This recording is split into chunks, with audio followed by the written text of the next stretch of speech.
ఉన్న బంగారాన్ని విడిపించి ఆ రోజు ఆన్లైన్ రేటుకే మేము కొంటాం. Sharma gold company. Suman TV ప్రేక్షకులకి నమస్తే. మరి కొత్త సంవత్సరంలో అడుగుపెట్టబోతున్నాము. సెలబ్రేషన్స్ మాత్రమే చేసుకుంటే సరిపోద్దా? మనము అసలు ఈ సంవత్సరం ఎట్లుండబోతుంది అనే విషయం తెలుసుకుంటే చాలా బాగుంటుందని మాకు అనిపించింది. అందుకోసమే దానికి రైట్ పర్సన్ అయిన గురువు గారిని ఈరోజు పిలవడం, ఇన్వైట్ చేయడం జరిగింది మన స్టూడియోకి. ఆయన్నే మీ అందరికీ బాగా పరిచయం ఉన్న ప్రముఖ ఆస్ట్రాలజర్ అయ్యపు శ్రీకృష్ణ సుధీ గారు. మరి గురుగారు నమస్తే. నమస్కారం అండి. పాపం కర్కాటక రాశి వాళ్ళు గత 2, 3 సంవత్సరాలుగా బాగా తిప్పలు పడుతూ ఉన్నారు. ఇప్పుడు మరి ఈ సంవత్సరం కర్కాటక రాశి వారికి ఏ విధంగా ఉండబోతుంది? వాళ్ళకి పాపమేం లేదు, బానే ఉంటుంది. బానే ఉంటుందా? ఎందుకంటే ఎందుకంటే కర్కాటక రాశి వారికి హ్మ్. అష్టమ శని వెళ్ళిపోతున్నాడు. ఓకే.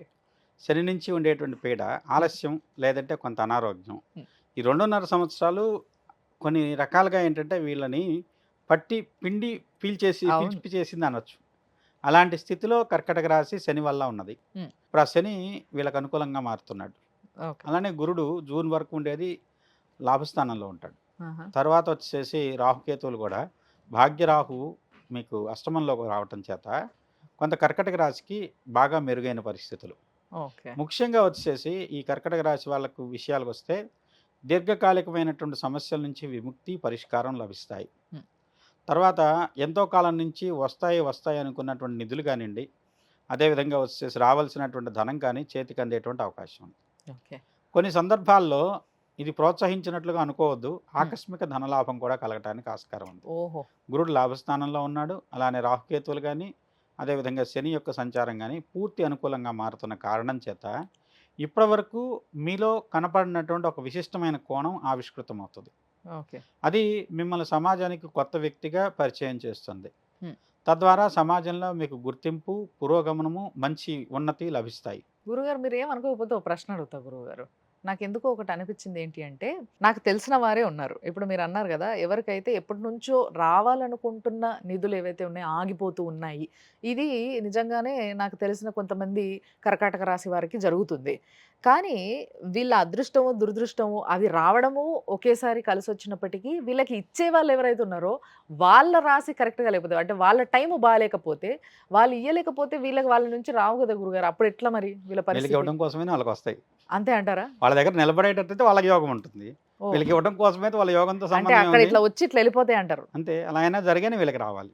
పోనీలెండి. ఇంతవరకు జరిగింది గత 2.5 సంవత్సరాలుగా ఉన్నటువంటి స్థితిలోంచి హ్మ్. ఈ కర్కటక రాశి వారికి ఒక రకమైనటువంటి మంచి అనుకూలమైన పరిస్థితులు. కాలం కలిసి రావటం అంటే ఏంటో వీళ్ళని చూడాలి. అవునా?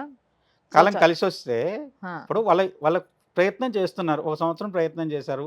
ఒక 10,000 వచ్చినాయి. హ్మ్. ఇంకో సంవత్సరం ప్రయత్నం చేశారు. అదే 10,000 వచ్చినాయి. హ్మ్. అదే ప్రయత్నం ఈ సంవత్సరం చేస్తే 10,00,000 వస్తాయి. సో ఈ విధంగా వ్యాపారవేత్తలకి అసలు సూపర్‌గా ఉంటదేమో. ముఖ్యంగా ఎక్స్‌పోర్ట్, ఇంపోర్ట్స్‌లో ఉన్నోళ్ళు కానివ్వండి, ఆ! లేదంటే స్పెక్యులేషన్‌లో ఉన్నోళ్ళు కానివ్వండి, హ్మ్. అలాంటి రంగాల్లో ఉన్న వాళ్ళకి అత్యద్భుతమైన కాలం. ఓహ్! బ్రహ్మాండంగా కలిసి వస్తుంది. అంటే వాళ్ళ దగ్గర నిల్వ చేసిన వాటికి కూడా విలువ వస్తుంది. ఓకే. ఇంతవరకు పనికిరాదని చెప్పి పక్కన పడేసినవి కూడా ఆ! ఏదో విధంగా మార్కెట్‌లో అమ్ముకోవాల్సిన పరిస్థితి, ఇలాంటి దానికి కూడా మంచి విలువైనటువంటి రేటు దక్కేటువంటి పరిస్థితి ఉంది. ఆహాహాహా! స్పెక్యులేషన్ వీళ్ళకి బ్రహ్మాండంగా కలిసి వస్తుంది. ఓకే. ఓకే. స్థిరాస్తి వృద్ధి ఉంది. పు రాజకీయ నాయకులకు కూడా చాలా అద్భుతంగా ఉంటదంటారా అయితే? రాజకీయ నాయకులకు కర్కాటకంలో ఉన్న వాళ్ళకి మటుకు వాళ్ళకి వాళ్ళ కోసమే ఒక పదవి సృష్టించబడైనా పదవొస్తది. ఓహో! అసలు చాలా విషయాలు అర్థమైపోతున్నాయి నాకైతే ఈ ఒక్క దాని వల్ల. మనకి తెలిసిన చాలా ప్రముఖ నాయకుడు, గొప్ప నాయకుడు కర్కాటక రాశిలో ఉన్నారు. కాబట్టి ఆయన పరిస్థితి బావుంటదంటారు అయితే. 100కి 100% కాలం కలిసొచ్చేటువంటి పరిస్థితులు. ఆహా! ఎందుకంటే 2024, 23 ఆహా! కర్కటక రాశికి ఒక రకమైనటువంటి అత్యంత గడ్డు కాలం. హ్మ్. హ్మ్. దాని నుంచి వీళ్ళలో ఉండేటువంటి శక్తి ఏంటో, హ్మ్. వీళ్ళు ఏం చేయగలిగారో, హ్మ్. ఇంకా ఏం చేయాల్సిందో భవిష్యత్తు, హ్మ్. అన్ని విధాలుగా భగవంతుడు వీళ్ళకి నిర్దేశించిన కార్యక్రమం వైపు వీళ్ళ యొక్క పురోగమనం ముందుకు వెళ్ళి వీళ్ళకి ప్రత్యేకమైన గుర్తింపు లభిస్తుందని చెప్పొచ్చు. ఓహ్! అద్భుతమైన టైము వీళ్ళకి. మరి సినిమా వాళ్ళు? సినిమా రంగంలో ఉన్న కర్కాటక రాశి వాళ్ళకి కూడా మంచి ఖండాంతర ఖ్యాతి, లేదంటే దేశాంతర ఖ్యాతి, హుహు. లేదంటే మీ ప్రయత్నానికి మించిన ఫలితాలు ఉంటాయని చెప్పొచ్చు. కొత్తగా ముఖ్యంగా కర్కాటక రాశిలో ఉండేటువంటిది ఏంటంటే అండి, మనకు క్రియేటివ్స్ హ్మ్. అంటే దర్శకులు కావచ్చు, హ్మ్. పాటలు రాసేవాళ్ళు కావచ్చు, హ్మ్. కొత్తగా వాళ్ళు క్రియేట్ చేసేవాళ్ళు హ్మ్. ఉంటారు కదా! హ్మ్. సంగీతం పరంగా కానీ, హ్మ్. వాటికి మంచి గుర్తింపు వస్తుంది. ఓకే.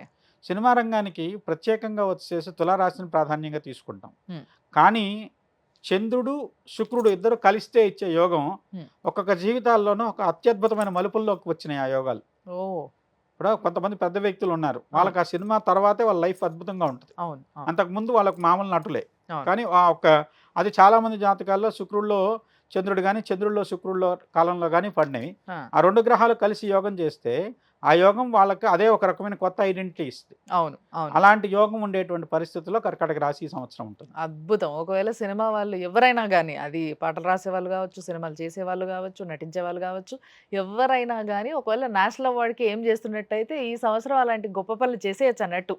సో, చాలా అద్భుతంగా ఉంది. మరి విద్యార్థుల పరిస్థితి వాళ్ళు ఏదన్నా మంచి ఎగ్జామ్స్ ఏదన్నా బోర్డ్ ఎగ్జామ్స్ గానీ ఇలాంటి వాటికెళ్తున్నట్టయితే? విద్యార్థుల పరంగా కూడా విద్యార్థులు ఉన్నత శ్రేణి ఫలితాలే పొందుతారు. హ్మ్. ముఖ్యంగా వచ్చేసి వాళ్లకు పరీక్షల్లో మీరు ఉద్యోగం కోసం చేసేటువంటి ఏవైతే పోటీ పరీక్షలు ఉన్నాయో వాటిలో ఈ సంవత్సరం గట్టిగా ప్రయత్నం చేయండి. ఖచ్చితంగా మీరు ఉద్యోగం కొడతారు. అద్భుతం. అద్భుతం. నిజంగా కడుపు నిండినంత పని చేశారు కర్కాటక రాశి వారికి. మీరు చెప్తుంటే చాలా బావుంది. కాబట్టి కర్కాటక రాశి వాళ్ళు బావుంది కదా! అని చెప్పేసి మన ఇష్టం వచ్చినట్టు చేస్తే కుదరదు. వీళ్ళు కూడా పద్ధతిగా కొన్ని పూజలు, కొన్ని నియమాలు ఇవి పాటించుకుంటే బావుంటది అని అంటారు పెద్దలు. మరి మీరేమంటారు? గురుడు వ్యయంలోకి వస్తున్నాడు హ్మ్. జూన్ తర్వాత. కాబట్టి ఏంటంటే గురు సంబంధమైంది. హ్మ్. అది కూడా ఏంటంటే అమ్మవారిని పూజిస్తే మంచిది. ఓహ్! లలితా పరమేశ్వరిని కానివ్వండి, రాజరాజేశ్వరిని కానివ్వండి, హ్మ్. లేదంటే మనకు కొన్ని ప్రత్యేకమైనటువంటి దైవాలు ఉన్నాయి. హ్మ్. శ్యామలాదేవి హ్మ్. సరస్వతి యొక్క ఇంకొక స్వరూపం. అవును. కాళిదాసుకి ఒక క్షణంలో విద్య మొత్తం ధారపోస్తున్నాం. హ్మ్.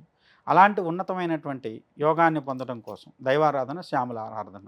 హ్మ్. అలాంటి ఆరాధనలు చాలా విశేషం. ఓకే. కుదిరితే వీళ్ళని ఉజ్జయినిలో ఒకసారి గట్కాళీని దర్శనం చేసుకోమనండి, మంచి ఫలితాలు ఉంటాయి. ఓహ్! అద్భుతం. కాబట్టి ఎలాగో అన్ని విధాలుగా బావుంది కాబట్టి ఒక మంచి యాత్ర ఏసుకోండి. అలా హ్యాపీగా ఉజ్జయినికెళ్ళేసి రాండి. చాలా అద్భుతంగా ఉంటది. ప్రశాంతంగా ఉండొచ్చు. ఈ సంవత్సరం అంతా కూడా చాలా రిలీఫ్ పొందొచ్చు. గత 2, 3 సంవత్సరాలుగా బాగా రెస్ట్ లేకుండా ఇలాంటి స్ట్రెస్ అంతా తీసుకుంటున్నారు కాబట్టి మంచి టైం వచ్చిందనమాట. చాలా బాగా చెప్పారు గురువుగారు. ధన్యవాదాలు. నమస్కారం అండి.